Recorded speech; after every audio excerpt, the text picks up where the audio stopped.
ಸರ್ಕಾರಿ ನೌಕರರು ರಾಷ್ಟ್ರೀಯ ಸ್ವಯಂ ಸೇವಕ ಸಂಘದಲ್ಲಿ ಅದರ ಚಟುವಟಿಕೆಗಳಲ್ಲಿ ಭಾಗವಹಿಸಬಾರದು.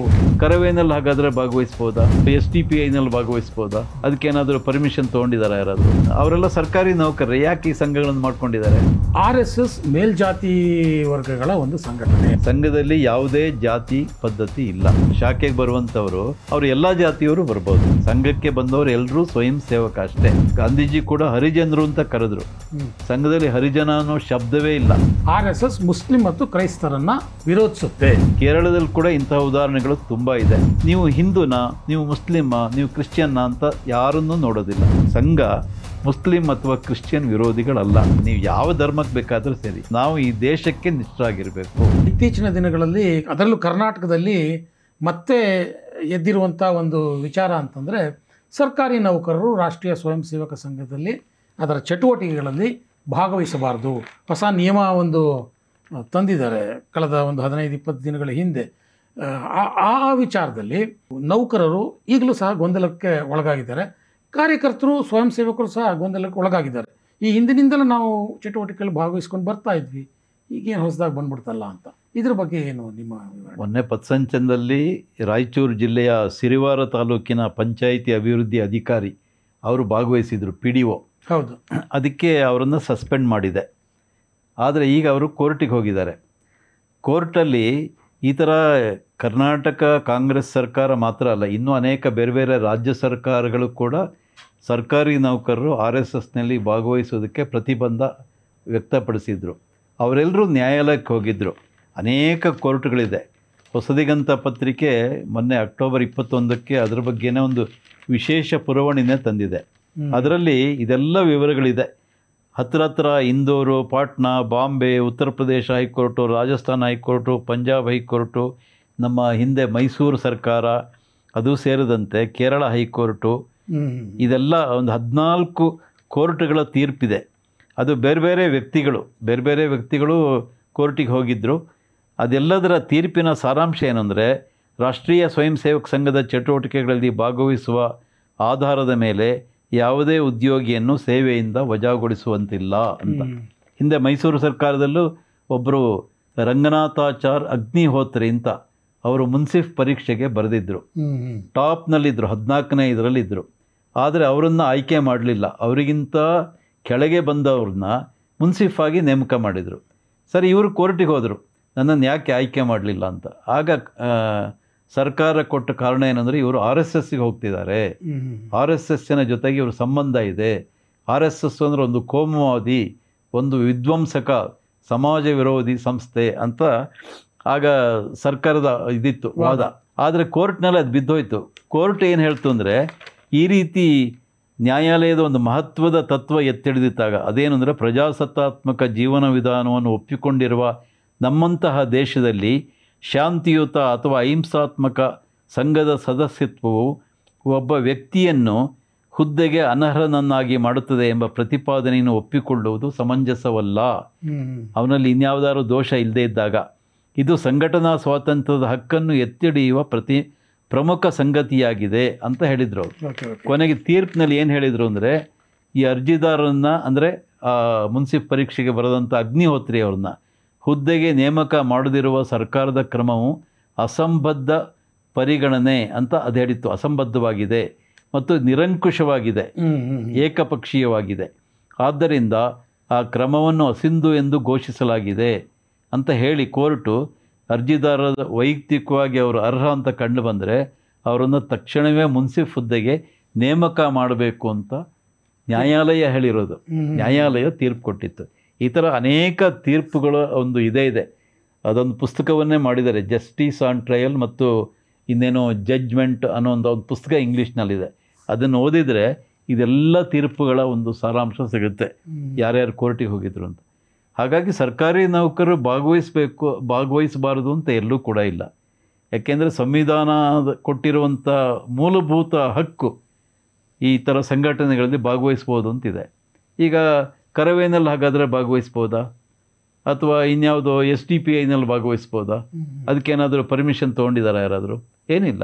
ಯಾವ ಸಂಘಟನೆಯಲ್ಲಿ ಕೂಡ ಭಾಗವಹಿಸ್ಬೋದು. ಆದರೆ ದೇಶಕ್ಕೆ ದೇಶದ ಹಿತಕ್ಕೆ ಮಾರಕ ಹೋಗುವಂಥ ಸಂಘಟನೆಗಳಲ್ಲಿ ಭಾಗವಹಿಸಬಾರದು ಅಂತಿದೆ. ಸರ್ಕಾರಿ ನೌಕರರಲ್ಲೇ ನಿಮಗೆ ಜಾತಿ ಸಂಘಟನೆಗಳು ಇವೆ, ಬೇರೆ ಬೇರೆ ಜಾತಿ ಸಂಘಟನೆಗಳು ತುಂಬಾ ಇದೆ. SC ST ಸರ್ಕಾರಿ ನೌಕರರ ಸಂಘ ಅಂತಿದೆ, ಅದೆಲ್ಲ ಮಾಡ್ಬೋದು. ಹಾಗಾದ್ರೆ ಅವರೆಲ್ಲ ಭಾಗವಹಿಸೋಲ್ವಾ? ಅವರೆಲ್ಲ ಸರ್ಕಾರಿ ನೌಕರರು, ಯಾಕೆ ಈ ಸಂಘಗಳನ್ನು ಮಾಡ್ಕೊಂಡಿದ್ದಾರೆ? ಸರ್ಕಾರಿ ನೌಕರರ ಸಂಘ ಅಂತಾನೆ ಇದೆ, ಕ್ಷೇಮಾಭಿವೃದ್ಧಿ ಸಂಘ ಅಂತ ಇದೆ, ಅದೆಲ್ಲ ಮಾಡ್ಬೋದಾದ್ರೆ RSSಗೆ ಯಾಕೆ ಹೋಗ್ಬಾರ್ದು? RSS ಅಲ್ಲಿ ದೇಶಭಕ್ತಿಯ ಪಾಠ ಹೇಳ್ಕೊಡ್ತಾರೆ, ಅದನ್ನು ಕಲಿಬಾರ್ದು ಅಂದ್ರೆ ಏನಿದೆ? ನಿಜ ಹೇಳಬೇಕು ಅಂದ್ರೆ ಸರ್ಕಾರಿ ನೌಕರರು ಯಾರು RSSಗೆ ಹೋಗ್ತಾ ಇದ್ದಾರೆ ಅವರು ಸರ್ಕಾರದ ಕೆಲಸವನ್ನು ಬಹಳ ಅಚ್ಚುಕಟ್ಟಾಗಿ ಮಾಡ್ತಿದ್ದಾರೆ. ಸರ್ಕಾರದ ಕೆಲಸ ದೇವರ ಕೆಲಸ ಅಂತ ಏನು ಬೋರ್ಡ್ ಇದೆ ಅದನ್ನು ಪ್ರಾಮಾಣಿಕವಾಗಿ ಮಾಡ್ತಾ ಇರೋರು RSSನ ಸ್ವಯಂ ಸೇವಕರು, ಬೇರೆಯವರಲ್ಲ. ಬೇರೆಯವರು ಕೆಲವರು ಇರ್ಬೋದು, ಇಲ್ಲ ಅಂತ ಹೇಳೋಕ್ಕಾಗಲ್ಲ. ಆದರೆ ಸಂಘದ ಸಂಸ್ಕಾರ ಹೇಗೆ ಅಂದರೆ, ನೀನು ಯಾವುದೇ ಕ್ಷೇತ್ರಕ್ಕೆ ಹೋದರೂ ಅಲ್ಲಿ ಪ್ರಾಮಾಣಿಕವಾಗಿ ಕೆಲಸ ಮಾಡು, ಮೋಸ ಮಾಡಬೇಡ, ಅನ್ಯಾಯ ಮಾಡಬೇಡ, ಯಾರಿಗೂ ವಂಚನೆ ಮಾಡಬೇಡ, ಲಂಚ ತೆಗೆದುಕೊಳ್ಬೇಡ, ಇದನ್ನು ಹೇಳೋದಿಲ್ಲ, ಅದರ ಸಂಸ್ಕಾರದಿಂದ ಬರುತ್ತೆ ಅದು. ಯಾವುದೇ ಸರ್ಕಾರಿ ನೌಕರ ಅಕಸ್ಮಾತ್ RSS ಆಗಿದ್ದರೆ ಸುಮ್ಮನೆ ಅವನನ್ನು ಪರಿಶೀಲನೆ ಅಬ್ಸರ್ವ್ ಮಾಡಲಿ, ಅವನು ಪ್ರಾಮಾಣಿಕನಾಗಿರ್ತಾನೆ, ಮೋಸ ಇರೋದಿಲ್ಲ. ಅಪವಾದಕ್ಕೆ ಯಾರೋ ಇರ್ಬೋದು, ನೀನು ಎಲ್ಲರೂ ಭಾರಿ ಸತ್ಯ ಹರಿಶ್ಚಂದ್ರರು ಅಂತ ಹೇಳ್ತಾ ಇಲ್ಲ, ಆದರೆ ಆ ಸಂಸ್ಕಾರ ಅವರನ್ನು ಹಾಗೆ ಮಾಡುತ್ತೆ. ನಾನು ಯಾವುದೇ ಕ್ಷೇತ್ರಕ್ಕೆ ಹೋದರೂ ಅಲ್ಲಿ ಪ್ರಾಮಾಣಿಕವಾಗಿರಬೇಕು ಅಂತ. ಇದಕ್ಕೆ ಟೀಕೆ ಮಾಡೋರು ಇದ್ದೇ ಇರ್ತಾರೆ, ಟೀಕೆ ಮಾಡೋರಿಗೆ ಏನೂ ಮಾಡೋಕ್ಕಾಗಲ್ಲ. ಸೊ ಟೀಕೆ ಮಾಡೋರು ಇನ್ನೊಂದು ಭಾಳ ಮೂಲಭೂತವಾದ ಪ್ರಶ್ನೆಯನ್ನು ಹೇಳ್ತಾರೆ, ಬಹುಶಃ ಅದು ಅದರಷ್ಟು ಚರ್ಚೆ ಇನ್ಯಾವುದೂ ಆಗಿಲ್ವೇನೋ ಅಂತ ಅನಿಸುತ್ತೆ. ಆ ಪ್ರಶ್ನೆ ಅಥವಾ ಆ ಒಂದು ಟೀಕೆ ಅಥವಾ ಆರೋಪ ಅಂತ ಏನು ಕರಿತೀವಿ, ಏನು ಅಂತಂದರೆ RSS ಮೇಲ್ಜಾತಿ ವರ್ಗಗಳ ಒಂದು ಸಂಘಟನೆ, ಅಲ್ಲಿ ಕೆಳಜಾತಿಯ ಜನರನ್ನು ದಾಳಗಳಾಗಿ ಉಪಯೋಗಿಸ್ಕೊತಾರೆ, ಹಾಗಾಗಿ ಮೇಲ್ಜಾತಿಯವರದೇ ಅಲ್ಲಿ ಎಲ್ಲ ಉಸಾಬರಿ ನಡೆಯುತ್ತೆ. ಒಂದು. ಎರಡನೇದು, RSS ಮುಸ್ಲಿಂ ಮತ್ತು ಕ್ರೈಸ್ತರನ್ನು ವಿರೋಧಿಸುತ್ತೆ ಅನ್ನುವಂಥದ್ದು. ಈ ಎರಡು ವಿಚಾರಗಳ ಬಗ್ಗೆ ಇದು ಸಂಘ ಪ್ರಾರಂಭ ಆಗಿ ಬೆಳೆಯುವ ಹಂತದಲ್ಲೇ ಶುರುವಾಗಿದೆ ಈ ಚರ್ಚೆಗಳು. ಸಂಘದಲ್ಲಿ ಬರೇ ಮೇಲ್ಜಾತಿಯವರು ಇರ್ತಾರೆ ಅಂತ. ಸಂಘ ಶುರು ಮಾಡಿದಂಥ ಡಾಕ್ಟರ್ ಕೇಶವ ಬಲಿರಾಮ್ ಹೆಡ್ಗೇವಾರ್ ಅವರು ಒಬ್ಬ ಬ್ರಾಹ್ಮಣ ಜಾತಿಗೆ ಸೇರಿದವರು. ಹಾಗಾಗಿ ಆಗ ಪ್ರಾರಂಭದಲ್ಲಿ ಬ್ರಾಹ್ಮಣರೇ ಹೆಚ್ಚಾಗಿದ್ದಿದ್ದು ಹೌದು, ಇಲ್ಲ ಅಂತ ಹೇಳೋಕ್ಕಾಗಲ್ಲ, ಅದು ಸತ್ಯವಾದ ಸಂಗತಿ.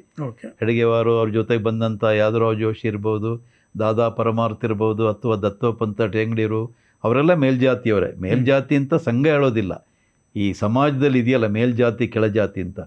ಸಂಘದಲ್ಲಿ ಯಾವುದೇ ಜಾತಿ ಪದ್ಧತಿ ಇಲ್ಲ. ಸಂಘಕ್ಕೆ ಶಾಖೆಗೆ ಬರುವಂಥವರು ಅವರು ಎಲ್ಲ ಜಾತಿಯವರು ಬರ್ಬೋದು. ಈಗ ಏನು ಸಮಾಜದಲ್ಲಿ SC ST ಅಂತ ಹೇಳ್ತಾರೆ ಎಲ್ಲರೂ, ಆದರೆ ಸಂಘದಲ್ಲಿ ನೀನು ಯಾವ ಜಾತಿ ಅಂತ ಯಾರಿಗೂ ಕೇಳೋದಿಲ್ಲ. ಸಂಘಕ್ಕೆ ಬಂದವರು ಎಲ್ಲರೂ ಸ್ವಯಂ ಸೇವಕ ಅಷ್ಟೇ, ಅವ್ರಿಗೆ ಜಾತಿ ಇಲ್ಲ. ಸಂಘದ ಶಿಬಿರ ನಡೆದ್ರೆ ಅಲ್ಲಿ ಎಲ್ಲರೂ ಬಡಿಸ್ತಾರೆ, ಎಲ್ರಿಗೂ ಒಂದೊಂದು ದಿವಸ ಬಡಿಸುವಂಥ ವ್ಯವಸ್ಥೆ ಇರುತ್ತೆ, ಟ್ರೈನಿಂಗ್ ಕೊಡ್ತಾರೆ ಹೇಗೆ ಬಡಿಸ್ಬೇಕು ಅಂತ. ಇಲ್ಲ ಯಾರೋ ಕೆಳಜಾತಿಯವನು ಬಡಿಸಿದ್ದನ್ನು ನಾನು ತಿನ್ನೋಲ್ಲ ಅಂತ ಯಾರೂ ಹೇಳೋದಿಲ್ಲ. ಅಥವಾ ಅವನು ಬಡವ ಇದ್ದಾನೆ, ಬಡವ ಬಡಿಸಿದ್ದನ್ನು ನಾನು ತಿನ್ನೋದಿಲ್ಲ ಅಂತ ಯಾರೂ ಹೇಳೋದಿಲ್ಲ. ಜಾತಿ ಗೊತ್ತೇ ಇರಲ್ವ, ಜಾತಿನೇ ಗೊತ್ತಿರಲ್ಲ. ಗಾಂಧೀಜಿಯವರು ಒಂದ್ಸರಿ ಶಿಬಿರಕ್ಕೆ ಬಂದಾಗ ಅವರು ಪರೀಕ್ಷೆ ಮಾಡೋದಕ್ಕೆ ನೀನು ಯಾವ ಜಾತಿ ಅಂತೆಲ್ಲ ಕೇಳಿದರು. ಆದರೆ ಎಲ್ಲರೂ ಹೇಳಿದರು ನಾನು ಹಿಂದೂ ಅಂತ ಹೇಳಿದರು. ಅವರು ಮತ್ತೆ ಪ್ರಶ್ನೆ, ಹಿಂದೂಗಳಲ್ಲಿ ಯಾವುದು ಅಂತ. ಅನೇಕರಿಗೆ ಮುಜುಗರ ಆಯಿತು.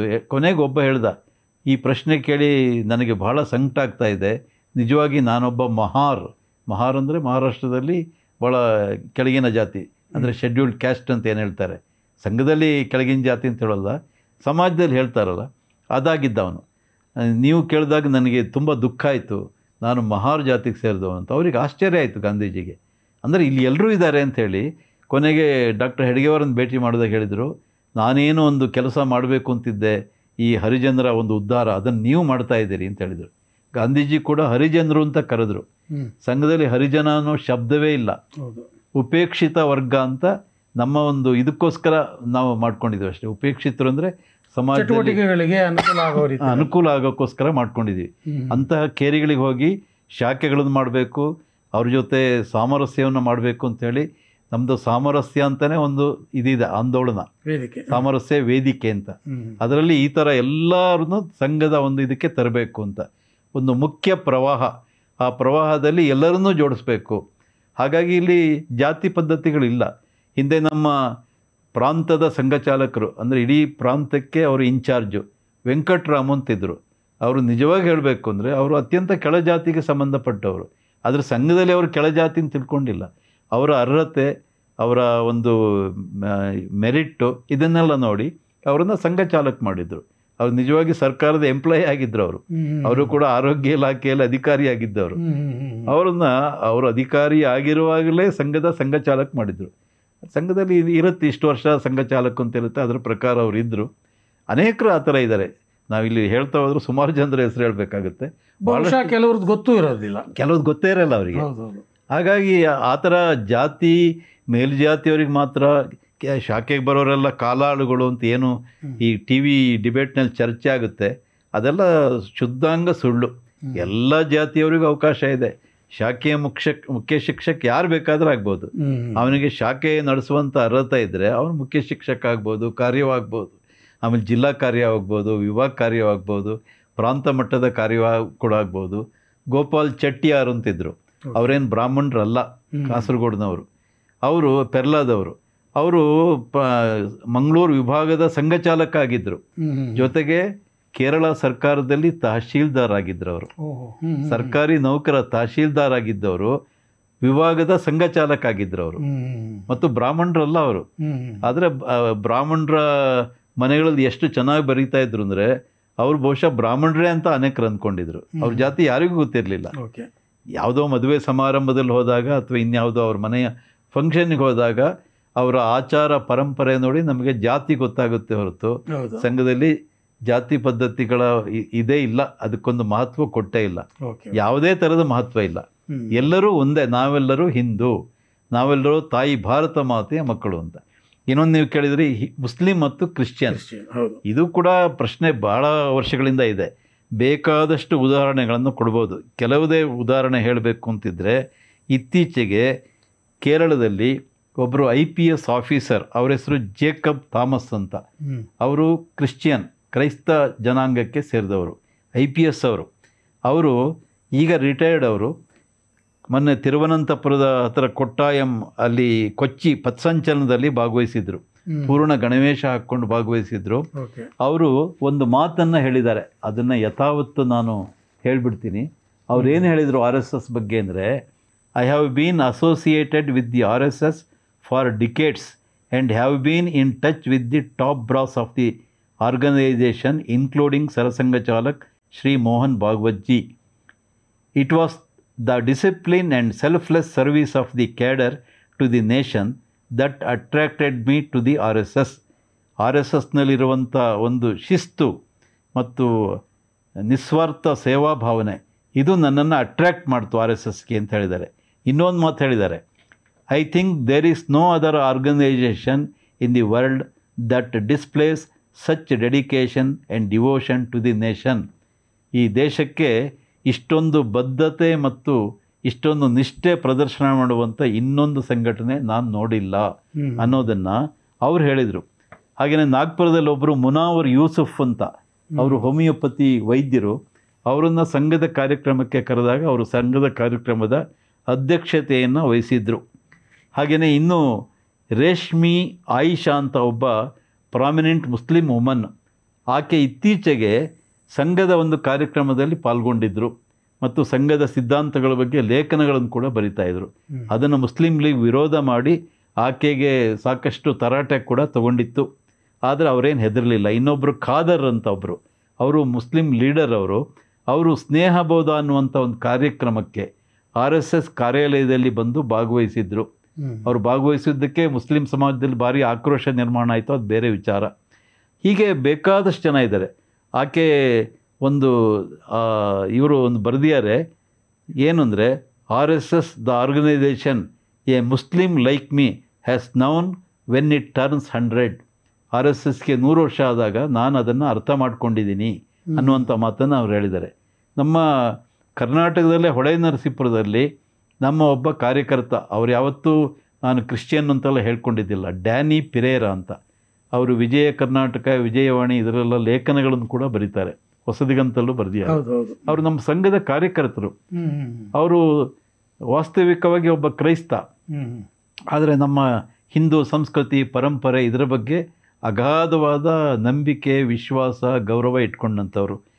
ಇನ್ನೊಬ್ಬರು ಅನ್ವರ್ ಮಣಿಪಾಡಿ ಅಂತ, ಅವರು ಈ ವಕ್ಫ್ ಬೋರ್ಡಿನ ಏನು ಭ್ರಷ್ಟಾಚಾರಗಳು ಅವ್ಯವಹಾರಗಳಿದೆ ಅದನ್ನು ಅದರ ಬಗ್ಗೆ ಒಂದು ವರದಿ ತಯಾರು ಮಾಡಿ ಬಿ ಜೆ ಪಿ ಸರ್ಕಾರ ಇದ್ದಾಗ ಸರ್ಕಾರಕ್ಕೆ ಕೊಟ್ಟರು. ಆ ವರದಿ ಧೂಳು ತಿಂತಾ ಇದೆ, ಅದು ಬೇರೆ ವಿಚಾರ. ಅವರು ಅನ್ವರ್ ಮಣಿಪ್ಪಾಡಿ ಸ್ವತಃ ಶಾಖೆಗೆ ಬಂದಿದ್ದರು, ನಮ್ಮ ಶಿಬಿರಗಳಲ್ಲಿ ಭಾಗವಹಿಸಿದ್ರು, ಗಣವೇಶ ಹಾಕ್ಕೊಂಡಿದ್ರು, ಇಲ್ಲಿ ಹಣೆಗೆ ಒಂದು ವಿಭೂತಿಯನ್ನು ಕೂಡ ಇಡ್ತಾ ಇದ್ರು. ಅವರು ಒಂದೇ ಮಾತರಮ್ಮನ್ನು ಹೇಳ್ತಾ ಇದ್ರು. ಸಾಧಾರಣವಾಗಿ ಮುಸಲ್ಮಾನರು ಒಂದೇ ಮಾತರಂ ಹೇಳೋದಿಲ್ಲ ಅಂತಿದೆ, ಅವ್ರು ಹೇಳ್ತಾ ಇದ್ರು ಅನ್ವರ್ ಮಣಿಪ್ಪಾಡಿ. ಇನ್ನೊಬ್ಬರು ಮಂಗಳೂರಿನಲ್ಲಿ ಒಬ್ಬರು ಇದ್ದಾರೆ, ಅವ್ರ ಹೆಸರು ರಾಬರ್ಟ್ ರೊಜಾರಿಯೋ ಅಂತ ಕಿನ್ನಿಗೋಳಿಯವರು.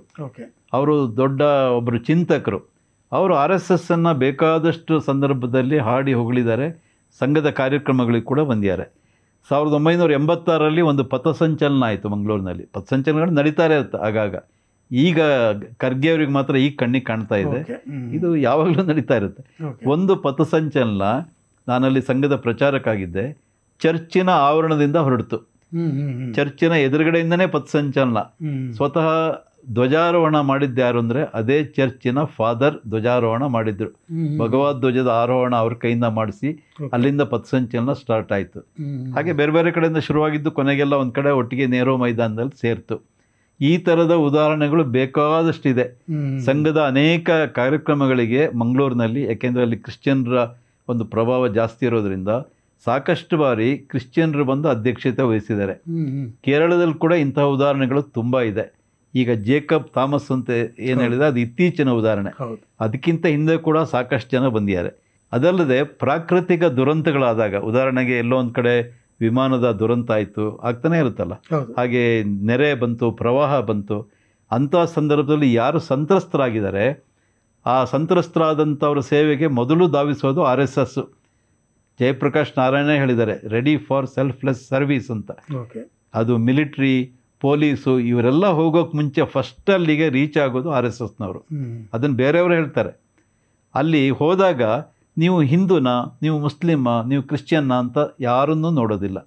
ಯಾರ್ಯಾರಿಗೆ ಅಗತ್ಯ ಇದೆ, ಯಾರ್ಯಾರು ನೊಂದಿದ್ದಾರೆ, ಸಂಕಟ ಪಡ್ತಿದ್ದಾರೆ, ಅವರೆಲ್ಲರಿಗೂ ಅವ್ರಿಗೆ ಬೇಕಾದಂಥ ಅನುಕೂಲತೆಗಳನ್ನು ಒದಗಿಸ್ಕೊಡೋದು, ಸಂತ್ರಸ್ತರ ಒಂದು ಸಾಂತ್ವನ ಹೇಳೋದು, ಇದು ಆರ್ ಎಸ್ ಎಸ್ ಕೆಲಸ ಮಾಡ್ತಾ ಇದೆ.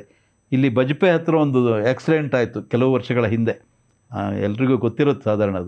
ಅದು ರಾತ್ರಿ ಬೆಳಗಿನ ಜಾವ ವಿಮಾನ ಬರಬೇಕಾದ್ರೆ ರನ್ವೇನಿಂದ ಸೀದಾ ಕೆಳಗೆ ಬಂದು ಒಂದು ಹಳ್ಳಿನಲ್ಲಿ ಬಿತ್ತು. ಅಲ್ಲಿದ್ದವರು ಅಷ್ಟು ಜನ ಸತ್ತೋದ್ರು. ಅದರಲ್ಲಿ ಹೆಚ್ಚಿನವರು ಕೇರಳದ ಕಡೆಯ ಮುಸ್ಲಿಮರು, ಯಾಕೆಂದರೆ ಅವರು ಬರ್ತಾ ಇದ್ದಿದ್ದು ಅರಬ್ ಕಂಟ್ರಿಯಿಂದ ಬರ್ತಾಯಿದ್ರು ಅದರಲ್ಲಿ. ಆದರೆ ಸಂಘದ ಸ್ವಯಂ ಸೇವಕರು ತಕ್ಷಣ ಹೋದರು, ಅವ್ರಿಗೆ ಬೇಕಾದಂಥ ಎಲ್ಲ ನೆರವನ್ನು ಕೊಟ್ಟರು. ಆ ಡೆಡ್ ಬಾಡಿಗಳನ್ನು, ಅವ್ರಿಗೆ ಗೊತ್ತಿತ್ತು ಅವರೆಲ್ಲ ಮುಸಲ್ಮಾನರು ಅಂತ. ಸಂಘ ಮುಸ್ಲಿಂ ದ್ವೇಷಿಯಾಗಿದ್ದರೆ ಹೋಗೋ ಅಗತ್ಯನೇ ಇರಲಿಲ್ಲ. ಯಾಕೆ ಹೋದರು? ಮಾನವೀಯತೆ ಅನ್ನೋದೊಂದಿದೆ. ಆ ಮಾನವೀಯತೆಗೋಸ್ಕರ ಹೋಗಿ ಅಗತ್ಯ ಇರುವಂಥ ಎಲ್ಲ ನೆರವುಗಳನ್ನು ಕೊಟ್ಟರು. ಇದು ಪತ್ರಿಕೆಗಳಲ್ಲೂ ಕೂಡ ಬಂದಿದೆ. ಸೊ ಹಾಗಾಗಿ ಸಂಘ ಮುಸ್ಲಿಂ ಅಥವಾ ಕ್ರಿಶ್ಚಿಯನ್ ವಿರೋಧಿಗಳಲ್ಲ. ನಾವು ಹೇಳೋದೇನೆಂದರೆ, ನೀವು ಭಾರತ ದೇಶದಲ್ಲಿ ಯಾರು ಇರ್ತೀರಿ, ಭಾರತದಲ್ಲಿ ಇದ್ದೀರಿ, ಇಲ್ಲಿನ ನೆಲ ಜಲ ಇದನ್ನು ತಾಯಿ ಅಂತ ತಿಳಿಬೇಕು. ನಾವೆಲ್ಲ ಪರಂಪರೆ, ಸಂಸ್ಕೃತಿ ಇದೆಲ್ಲವುದನ್ನು ನೀವು ನಿಮ್ಮ ಧರ್ಮ ಯಾವ್ದು ಬೇಕಾದ್ರೆ ಇಟ್ಕೊಳ್ಳಿ. ನೀವು ಮನೆಯಲ್ಲಿ ನಮಾಜ್ ಮಾಡಿ ಅಥವಾ ನೀವು ಯೇಸುವನ್ನು ಪ್ರಾರ್ಥನೆ ಮಾಡಿ. ಯಾಕೆಂದರೆ ನಮ್ಮ ಇದರಲ್ಲೇ ದಶಾವತಾರಗಳು ಅಂತಿದೆ, 10 ಅವತಾರ ದೇವರಿಗೆ ಅಂತ. 11ನೇ ಅವತಾರ ಯೇಸು ಆದರೆ ನಮಗೇನು ಅಭ್ಯಂತರ ಇಲ್ಲ, ನಮಗೇನು ಪ್ರಾಬ್ಲಮ್ ಇಲ್ಲ. ಅಥವಾ ಇದು ಅಲ್ಲ ಆದರೂ ನಮಗೇನು ತೊಂದರೆ ಇಲ್ಲ. ಆದರೆ ನೀವು ಈ ದೇಶದ ಪ್ರಜೆಗಳು, ಈ ದೇಶದ ಮಕ್ಕಳು ನಾವೆಲ್ಲ. ಭಾರತ ಮಾತೆಯನ್ನು ನೀವು ಒಪ್ಕೊಳ್ಳಿ, ಇದು ನಮ್ಮ ದೇಶ ಅನ್ನೋದು ಪ್ರಜ್ಞೆ ನಮ್ಮಲ್ಲಿರಬೇಕು. ನೀವು ಯಾವ ಧರ್ಮಕ್ಕೆ ಬೇಕಾದರೂ ಸರಿ, ನಿಮ್ಮ ಪರಂಪರೆಯನ್ನು ಅನುಸರಿಸಿ. ಈಗ ಸಂಘಕ್ಕೆ ಬರುವಂಥ ಎಷ್ಟೋ ಜನ ಸ್ವಯಂ ಸೇವಕರು, ಅವ್ರದ್ದು ಪೂಜಾ ಪದ್ಧತಿ ಬೇರೆ ಇರುತ್ತೆ, ಯಾವುದೂ ಇರುತ್ತೆ. ಕೆಲವರು ಆಸ್ತಿಕರು ಇರ್ತಾರೆ, ಕೆಲವರು ನಾಸ್ತಿಕರು ಇರ್ತಾರೆ. ದೇವಸ್ಥಾನಕ್ಕೆ ಕೆಲವರು ಹೋಗದೇ ಇರುವಂಥವರು ಕೂಡ ಸಂಘಕ್ಕೆ ಬರ್ತಾರೆ. ಅವರಿಗೇನು ನೀವು ದೇವಸ್ಥಾನಕ್ಕೆ ಯಾಕೆ ಹೋಗೋದಿಲ್ಲ ಅಂತ ಯಾರೂ ಪ್ರಶ್ನೆ ಮಾಡೋದಿಲ್ಲ. ನೀವು ಯಾಕೆ ಹಬ್ಬದ ದಿವಸ ಮನೆಯಲ್ಲಿ ಪೂಜೆ ಇದೆಲ್ಲ ಮಾಡೋದಿಲ್ಲ ಅಂತ ಯಾರೂ ಕೇಳೋದಿಲ್ಲ. ಅದೆಲ್ಲ ಪ್ರಶ್ನೆನೇ ಅಲ್ಲ. ಪ್ರಶ್ನೆ ಇರೋದೇನೆಂದರೆ, ನಾವು ಈ ದೇಶಕ್ಕೆ ನಿಷ್ಠರಾಗಿರಬೇಕು. ಕುವೆಂಪುನೇ ಹೇಳಿದ್ದಾರೆ, ದೇಶ ನನ್ನದು, ನನ್ನದು ನಾಡು, ಎನ್ನದ ಮಾನವನೆದೆ ಸುಡುಗಾಡು ಅಂತ ಹೇಳಿದ್ದಾರೆ. ಕುವೆಂಪು ಹೇಳಿರುವಂಥ ಮಾತಿದು. ಅಂದರೆ ದೇಶ ನನ್ನದು ಅನ್ನುವಂಥ ಪ್ರಜ್ಞೆ ಎಲ್ಲರಲ್ಲೂ ಇರಬೇಕು. ಅವನು ಕ್ರಿಶ್ಚಿಯನ್ ಇರ್ಬೋದು, ಮುಸ್ಲಿಂ ಇರ್ಬೋದು, ಹಿಂದೂ ಇರ್ಬೋದು, ನಾಸ್ತಿಕ ಇರ್ಬೋದು, ಆಸ್ತಿಕ ಇರ್ಬೋದು. ಆ ಪ್ರಜ್ಞೆ ಇರಬೇಕು. ಸಂಘ ಹೇಳೋದು ಅದೇ ತತ್ವ. ಸಂಘ ಅದು ದೇಶಕ್ಕೆ ವಿರೋಧವಾಗಿಲ್ಲ, ಸಂವಿಧಾನಕ್ಕೆ ವಿರೋಧ ಆಗಿಲ್ಲ, ಅಥವಾ ರಾಷ್ಟ್ರಧ್ವಜಕ್ಕೆ ರಾಷ್ಟ್ರಗೀತೆ ವಿರೋಧವಾಗಿಲ್ಲ. ಸಮಯ ಸಂದರ್ಭ ಬಂದಾಗ ಎಲ್ಲವೂ ರಾಷ್ಟ್ರಗೀತೆಗೆ, ರಾಷ್ಟ್ರಧ್ವಜಕ್ಕೆ ಗೌರವ ಎಲ್ಲವುದನ್ನು ಸಲ್ಲಿಸಿದೆ. ಒಂದೇ ಮಾತರಮ್ಮಿಗೆ ಕೊಟ್ಟಷ್ಟೇ ಗೌರವವನ್ನು ಜನಗಣಮನಕ್ಕೂ ಕೊಟ್ಟಿದೆ ಸಂಘ. ಅದಕ್ಕೆ ಬೇಕಾದಷ್ಟು ಉದಾಹರಣೆ ಇದೆ. ಇಷ್ಟು ನೀವು ಹೇಳಿದ ಹಿನ್ನೆಲೆಯಲ್ಲಿ ನೋಡಿದಾಗ ಸಂಘವನ್ನು ಸಮಾಜ ಒಪ್ಕೊಂಡಿದೆ ಅನ್ನೋದಕ್ಕೆ 100 ವರ್ಷ ಅದು ಸಾಗಿ ಬಂದದ್ದೇ ಒಂದು ದೊಡ್ಡ ಉದಾಹರಣೆ ಅಂತ ಅನಿಸುತ್ತೆ. ಟೀಕೆ ಮಾಡುವಂಥವರು, ವಿರೋಧ ಮಾಡುವಂಥವರು ಸಮಾಜ ಇದನ್ನು ಯಾಕೆ ಒಪ್ಕೊಳ್ತಾ ಇದೆ ಅನ್ನೋದನ್ನು ಅರ್ಥ ಮಾಡ್ಕೊಳ್ಬೇಕೇ ಹೊರತು ಅರ್ಥವಿಲ್ಲದ ಟೀಕೆಗಳನ್ನು ಮಾಡ್ತಾ ಹೋದರೆ ಅದರಿಂದ ಸಂಘದ ಮೇಲೆ ಯಾವುದೇ ರೀತಿಯ ಪ್ರಭಾವವೂ ಬೀರೋದಿಲ್ಲ ಅನ್ನುವಂಥದ್ದು ಇದುವರೆಗೂ ಸಾಬೀತಾಗಿದೆ. ಸೊ ಇಲ್ಲಿವರೆಗೆ ಬಂದು ಸಂಘದ ಮೇಲೆ ಹೊಸದಾಗಿ ಅಂತ ಹೇಳೋದಿಲ್ಲ, ಮತ್ತು ಅದೇ ಹಳೆಯ ಟೀಕೆಗಳನ್ನು ಈಗ ಮತ್ತೆ ಮಾಡ್ತಿರುವಂಥ ಆ ಟೀಕೆಗಳಿಗೆ ಪ್ರಶ್ನೆಗಳಿಗೆ ಉತ್ತರವನ್ನು ನೀವು ಕೊಟ್ಟಿದ್ದೀರಿ. ಆ ಉತ್ತರದ ಮುಖಾಂತರ ನಮ್ಮ ವೀಕ್ಷಕರಿಗೂ ಸಹ ಒಂದಷ್ಟು ಕ್ಲಾರಿಟಿ ಈಗ ಸಿಕ್ಕಿದೆ ಅಂತ ನಾನು ಅಂದ್ಕೊಳ್ತೇನೆ. ಇಲ್ಲಿವರೆಗೂ ಬಂದು ಇಷ್ಟು ಹೊತ್ತು ಮಾತಾಡಿದ್ದಕ್ಕೆ ಧನ್ಯವಾದಗಳು. ನಮಸ್ತೆ. ನಮಸ್ತೆ.